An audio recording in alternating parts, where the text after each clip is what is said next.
Ta'mi qanday ekan tog'am? Buni ichib yuribman. Ichib yuribsizmi? Ta'mini bilasizmi?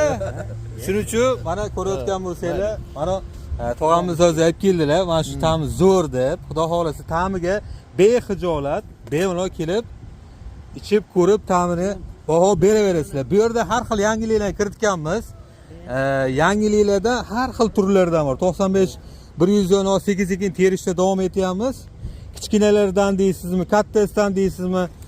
Mana bu yerda mana katta kichigi bor, 95 va 110. Bu yerda eng qizig'i 3 tasi 10 ming so'm. Hammasi shu sifatli choylardan biri. 8810 bilasizlar. Boshqacha brend, ya'ni buni ta'mi boshqacha bo'ladi. Eng asosiysi hammasida qoshiq qadoqlab qo'yilgan, ya'ni podarkasi bor. Ichida qo'shig'i bor. Ichida qo'shig'i bor. Endi shuni yoniga nimani 39 bilan 36 ni ham qo'shinglar. Xudo xolasa qo'shamiz. 65 xil choyimiz bor. Hozir bu yerda olib kelgan nimamiz 25 xilni olib kelganmiz. Endi hozir siqqani. Sekin bu yerda yana ko'paytirib mana shu yerga tavsiya qilib olib kelamiz.